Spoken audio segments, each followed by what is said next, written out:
इस रेसिपी के तमाम इंग्रेडिएंट्स की लिस्ट आप हमारी वेबसाइट sajnaji.com पर देख सकते हैं। इसका लिंक नीचे डिस्क्रिप्शन में मौजूद है। बिस्मिल्लाहिर्रहमानिर्रहीम।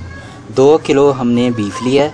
वैसे तो ये असल रेसिपी में इसमें मटन इस्तेमाल होता है, तो लेकिन बीफ में भी ये बहुत ही मज़ेदार तैयार होती है। तो बोनलेस हमने बीफ लिया है, तो आप चाहें तो हड्डी वाला भी ले सकते हैं। और इसको हमने इस तरह के छोटे पीस जो कढ़ाई कट होते हैं, ये हमने इस तरह इनको काट लिया है और इसको हमने 3 बार पानी से अच्छे तरीके से धोया है। बिस्मिल्लाहिर्रहमानिर्रहीम।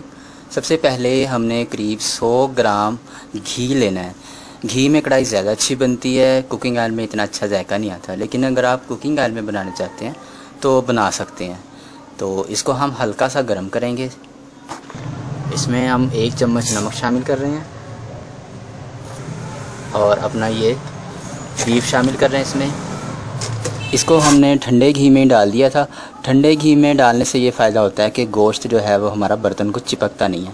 अब तेज़ आंच पर इसको हमने इतना फ्राई करना है कि इसका सारा पानी खुश्क हो जाए।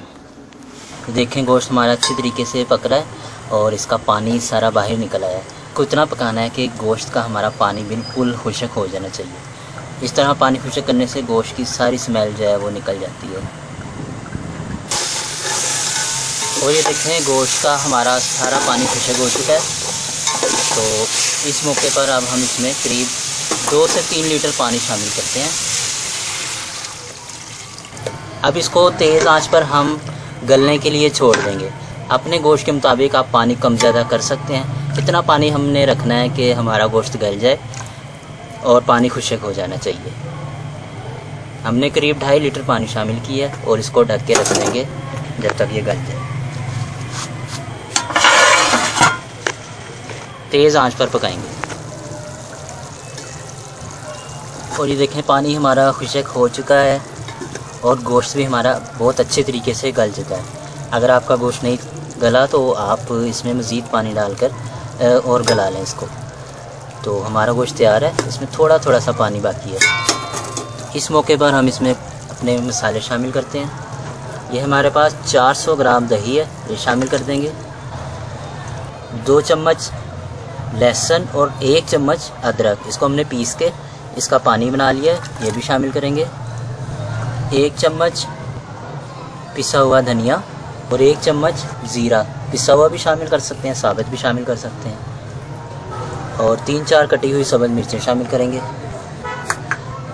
अब तेज़ आंच कर देंगे और तेज़ आंच पर हम इसको पकाएंगे कि हमारा दही का पानी खुश्क हो जाए और जो हमारा गोश्त का पानी था बाकी वो भी खुश्क हो जाए। तेज़ आंच पर हम इसको फ्राई करेंगे।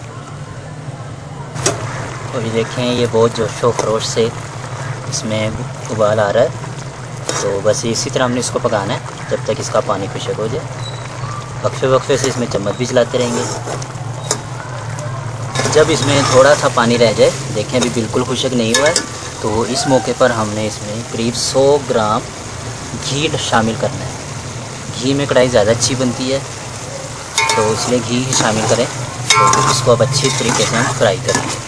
अगर आपका गोश्त चर्बी वाला था, उसका घी निकला है, तो फिर आप अपनी मर्ज़ी के मुताबिक इसको कम ज़्यादा भी कर सकते हैं। लेकिन इसको ज़रा अच्छे तरीके से फ्राई करते हैं। के बाद हमने इसको 1 मिनट तक पकाया है और इसका पानी जो है वो खुश्क हो चुका है। तो इस मौके पर हम इसमें शामिल करेंगे 1.5 चम्मच काली मिर्चें पिसी हुई। इसको एक बार मिक्स करेंगे। काली मिर्चें डालने के बाद हमने इसको ज़्यादा नहीं पकाना, स्लो आग पर हल्की आंच पर हमने इसको बस तकरीबन 1 मिनट तक ही फ्राई करना है। 1 मिनट हमने इसको पकाया है और अब इसमें हम शामिल करेंगे 200 ग्राम फ्रेश क्रीम। किसी भी कंपनी की आप ले सकते हैं। और इसको अच्छे तरीके से ज़रा मिक्स कर लेते हैं।